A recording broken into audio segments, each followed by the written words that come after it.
নমস্কার। দেখুন, আগামী 15ই জুন পালিত হবে সোমবতী অমাবস্যা। আচ্ছা, এই অমাবস্যাকে সোমবতী কেন বলা হচ্ছে? কারণ এই অমাবস্যাটি পড়েছে সোমবার দিন।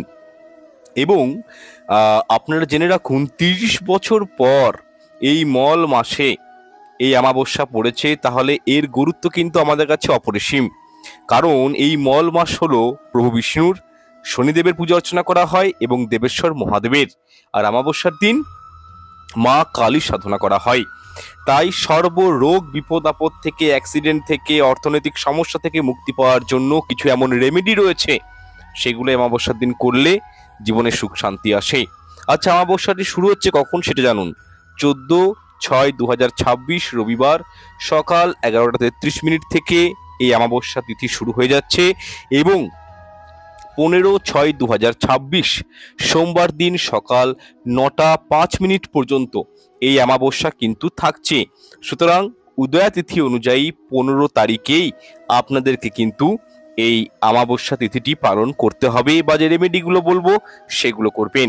আচ্ছা দেখুন, অমাবস্যার দিন মানে শাস্ত্রে বলা হয়েছে এই দিন গঙ্গা স্নান করা অত্যাধিক শুভ, এবং গঙ্গা স্নান করতে পারেন পিতৃপুরুষের উদ্দেশ্যে তর্পণ করা অত্যাধিক শুভ। এতে পিতৃদোষ কেটে যায়। শুধু তাই নয়, যাদের ঘরের সামনাসামনি গঙ্গা নেই তারা কিন্তু স্নান করে উঠে অল্প করে গঙ্গা জল একটা বাটির মধ্যে বা গ্লাসের মধ্যে নিয়ে নেবেন। তার মধ্যে কালো তিল দিয়ে একটি বিশেষ মন্ত্র উচ্চারণ করে যদি মাথায় জল ঢালতে পারেন, সেটাও কিন্তু গঙ্গাতে স্নান করার মতনই ফল পাবেন। তাহলে মন্ত্রটা কি?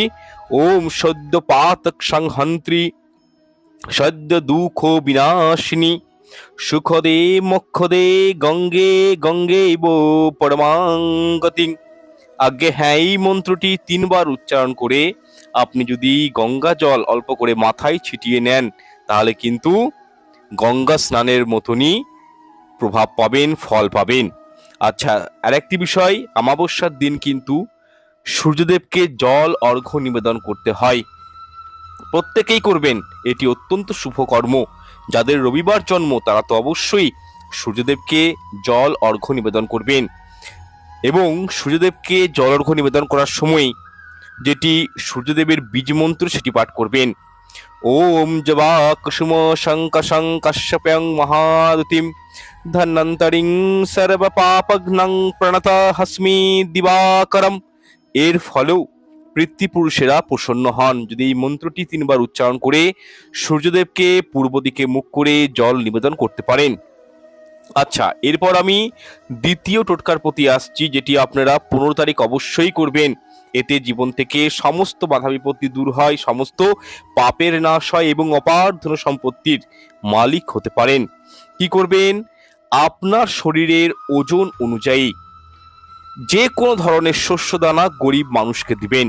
যদি না পারেন, দ্বিতীয়ত আপনারা কি করবেন? মানে এই যে ঘাস রয়েছে, আপনার শরীরের ওজন অনুযায়ী ঘাস গোমাতাকে খাওয়াবেন কোনো গোশালাতে গিয়ে। সেটাও যদি করতে না পারেন, তাহলে নিজের শরীরের ওজন অনুযায়ী আপনারা প্রদীপ সংগ্রহ করবেন। একটা এক্সাম্পল দিচ্ছি, ধরুন আপনার শরীরের ওজন হচ্ছে 75 কিলো, সেক্ষেত্রে 75টি মাটির প্রদীপ সংগ্রহ করবেন এবং সেগুলি বিষ্ণু মন্দিরে, নারায়ণ মন্দিরে, শনিদেবের মন্দিরে, দেবেশ্বর মহাদেবের মন্দিরে গিয়ে প্রজ্বলিত করবেন। এর ফলে কি হয়? জীবন থেকে সমস্ত বাধা বিপত্তিগুলো আপনাদের কেটে যাবে, জীবনটা সুন্দর হয়ে উঠবে। 3 নাম্বার রেমেডি, দেখুন অমাবস্যার দিন যদি পারেন যে কোনো দেবভূমিতে বা কোনো মন্দিরে গিয়ে অশ্বত্থ বৃক্ষ বা বটবৃক্ষের তলাতে প্রদীপ জ্বালাবেন এবং পারলে অশ্বত্থ বৃক্ষ বা বটবৃক্ষ রোপণ করবেন। এর ফলে সৌভাগ্যের অধিকারী হবেন। দেখুন, জীবনে যদি অর্থ পেতে চান তাহলে বলবো অশ্বত্থ গাছে এবং বটবৃক্ষে প্রত্যেক দিন জল নিবেদন করুন। এর যে কি মহিমা রয়েছে তা কল্পনার বাইরে। সর্বরোগ জ্বালা বিপদ আপদ থেকে মুক্তি পেয়ে যাবেন এই ছোট্ট একটি উপায়ের মাধ্যমে। আচ্ছা, এরপর চতুর্থ রেমেডি হচ্ছে কি অমাবস্যার, যারা প্রচন্ড রোগ জ্বালায় ভোগেন, মাসে হয়তো 20 দিন বিছানায় পড়ে রয়েছেন শারীরিক সমস্যা নিয়ে, তারা এই সোমবতী অমাবস্যার দিন শিবলিঙ্গের পূজা অর্চনা করুন। 21টি আতপ চাল, গঙ্গা জল, কাঁচা দুধ, তার মধ্যে 5টি গোলমরিচ দিয়ে এবং 21টি চাল দিয়ে সচন্দন বিল্লপত্রে মাখিয়ে আপনারা এক মনে একনিষ্ঠ মনে মহামৃত্যুঞ্জয় মন্ত্র 108 বার পাঠ করে শিবলিঙ্গের উপর জলাভিষেক করুন, দুধ অভিষেক করুন। এর ফলে দেখবেন প্রভুর কৃপায় আপনারা সর্বরোগ আপনার জীবন থেকে উধাও হয়ে যাবে। তথা এই দিন মা কালী, শ্রী বিষ্ণু, দেবেশ্বর মহাদেব এবং শনিদেবের পুজো অর্চনা করা অত্যাধিক শুভ। আপনাদের এরিয়ার মধ্যে যদি ইনাদের কোনো মন্দির থাকে সেইখানে গিয়ে পুজো দিয়ে আসবেন। এবং বাড়ির স্পেশাল 3টি জায়গা রয়েছে, সেখানেও কিন্তু প্রদীপ জ্বালাবেন। যেমন তুলসী মঞ্চে, বাড়ির উত্তর পূর্ব কোণে, দক্ষিণ পূর্ব কোণে, অশ্বত্থ গাছের গোড়ায়, বট গাছের গোড়ায়, বিষ্ণু মন্দির, শিবলিঙ্গে এবং যে কোনো পুকুরের পাড়ে, নদীর পাড়ে এই দিন যদি প্রদীপ জ্বালান জীবনের সৌভাগ্য আসবে। শুধু তাই নয়, জীবন থেকে বাধা বিপত্তি কাটবে, গ্রহদোষ খণ্ডন হবে, রাহুকেতু শনির প্রভাবটা কমে যাবে। আর যদি নিজের জীবন থেকে পিতৃদোষ কাটাতে চান তাহলে গঙ্গা জল, কাঁচা দুধ মিশ্রিত করে তার মধ্যে কাটিং মিশিয়ে দিবেন, অল্প করে কালো তিল দিবেন, প্রদোষকালে অশ্বত্থ গাছের গোড়া থেকে ঢেলে দিবেন। আপনারা জেনে রাখুন, ছোট্ট ছোট্ট কাজ জীবনে উন্নতি আসবে। এবং অমাবস্যার দিন বলা হয় চন্দ্র রিলেটেড কোনো জিনিস যদি কাউকে গিফট করতে পারেন, মানে দান করতে পারেন তাহলে সুখ শান্তি আসে, চন্দ্র স্টেবল হয়। তবে দান করবেন কাকে? কোনো গরিব মানুষকে দান করবেন, যেমন চাল, আটা, দুধ, দই, চিনি, ঠিক আছে। এছাড়াও ছাতা, জামা কাপড়, চপ্পল বা জুতো, এগুলো দান করলে কি হয়, মানে আপনার জীবন থেকে অনেক প্রকার পাপ বিনষ্ট হবে, ঘুমন্ত ভাগ্যের দরজা খুলে যাবে।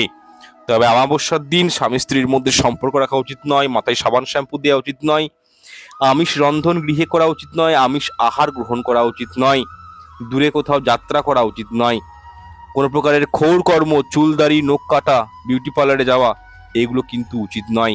আচ্ছা, এরপর পঞ্চম যে রেমেডির কথা বলবো, খুব মন দিয়ে শুনবেন। দেখুন, অশ্বত্থ গাছে এবং বেল গাছে এবং বট গাছে ত্রিদেব বিরাজ করেন। তাই অবশ্যই কিন্তু এই দিন প্রদোষকালে আপনারা ব্রহ্মদেব, বিষ্ণুদেব এবং মহেশ্বর এবং মা লক্ষ্মীর আশীর্বাদ পেতে অশ্বত্থ গাছের 7 বার পরিক্রমা করবেন এবং ধূপ প্রদীপ দেখাবেন। শাস্ত্র মতে অশ্বত্থ বৃক্ষকে দেব বৃক্ষ বলা হয়, কারণ সেই বৃক্ষের মধ্যে সমস্ত দেবদেবীরা বিরাজ করেন। তাই যাদের জীবনে আর্থিক সমস্যা রয়েছে, ধার দেনা, ঋণ রয়েছে, তারা কিন্তু অশ্বত্থ গাছের তলায় এই দিন ধূপ প্রদীপ জ্বালাবেন, জল দেবেন এবং পারলে আটার মধ্যে চিনি মিশিয়ে কোনো গাছের গোড়াতে রেখে আসবেন, যেন বাইরের পিঁপড়েরা ওই খাবারটি খায়। এটি আপনি বাস্তুর মধ্যেও করতে পারেন। দেখুন, অমাবস্যার দিনে পিঁপড়েদেরকে নিজে হাতে খাওয়ালে কি হয় জানেন? ধার দেনা, ঋণ থেকে বেরিয়ে আসা যায়, জীবনে আর্থিক উন্নতি করা যায়। আচ্ছা, এরপর ষষ্ঠ উপায়টি খুব মন দিয়ে শুনবেন। এটা অ্যাকচুয়াল উপায় নয়, এটা একটা খাবারের কথা বলবো। পারলে এই দিন নিজেরা সবাই মিলে এই খাবারটি খাবেন, এতে দীর্ঘায়ু হবেন, আর্থিক দিকে উন্নতি আসবে, আপনাদের চন্দ্র ঠিক হবে এবং কি এই খাবারটি গ্রহণ করলে সুখ শান্তি আপনার নিত্যদিনের সঙ্গী হবে, হাতে ক্যাশ ফ্লো থাকবে, নিরোগ থাকবেন, বাধা বিপত্তি কাটবে। এই দিন আপনারা পায়েস রান্না করবেন, লস্যি বানাবেন এবং ক্ষীর বানাবেন এবং এটি প্রথমে লক্ষ্মীনারায়ণকে নিবেদন করবেন। পুজো অর্চনা হয়ে যাওয়ার পর এটি নিজেরা প্রসাদ রূপে নিজেরা গ্রহণ করবেন। 100% জেনে রাখুন, এই উপায়টি যদি 15ই জুন সোমবারে অমাবস্যার দিন করতে পারেন তাহলে লক্ষ্মী লাভ হয়, জীবনে সুখ শান্তি প্রাপ্ত করা যায়। এছাড়াও আপনারা এই দিন যদি পারেন সকাল দিক করে মোটামুটি 6টা 7টার দিকে তুলসী তলাতে একটি ঘিয়ের প্রদীপ জ্বালাবেন। সেই প্রদীপের মধ্যে একটি দারচিনি স্টিক, 2টি লবঙ্গ, ঠিক আছে, এগুলি রাখবেন এবং প্রদীপ জ্বালাবেন। এর ফলেও কিন্তু ঘর থেকে সমস্ত নেগেটিভিটি দূর হয়, বাস্তু দোষ কেটে যায়, জীবনে সুখ শান্তি আসে। আর একটা বিষয়, অমাবস্যা চলাকালীন কিন্তু কখনোই তুলসী গাছ স্পর্শ করতে নেই, তুলসী গাছে জল দিতে নেই বা তুলসী পত্র তুলতে নেই, বিষয়টি মাথায় রাখবেন। আচ্ছা, এরপর সপ্তম বিষয়টি হলো, এই দিন ঝগড়াঝাঁটি অশান্তি কারোর সাথে করবেন না, দূরে কোথাও যাত্রা করবেন না, এদিন নেশা ভাঙ করবেন না, রসুন পেঁয়াজ জাতীয় কোনো আমিষ খাবার খাবেন না বা মাশরুম এদিন কিন্তু গ্রহণ করতে নেই, খেলে মহাবিপদে পড়বেন। এই দিন যতটা পারবেন নিরামিষ আহারের উপর থাকার চেষ্টা করবেন এবং পুনরায় বলছি, বাড়ির উত্তর পূর্ব কোণে একটি ঘিয়ের প্রদীপ এই দিন জ্বালাবেন এবং তার মধ্যে অল্প পরিমাণে কেশর দিয়ে দেবেন। এর ফলে গৃহে সুখ শান্তি বজায় থাকবে, আর্থিক উন্নতি হবে তথা গৃহের পরিবেশ শান্ত এবং পজিটিভ হয়ে যাবে। এরপর অষ্টম কাজটি হলো, দেখুন আপনাদের সাধ্য সামর্থ্য মতন যদি পারেন এদিন পাখিদেরকে খাওয়াবেন এবং সাদা বস্ত্র, ধুতি, চাল, গম, যে কোনো ধরনের শস্য এগুলো কিন্তু কোনো গরিব মানুষকে দান করবেন এবং এই দিন কাক, গরু এবং কুকুরকে কিছু খাদ্য আহার অবশ্যই নিবেদন করবেন।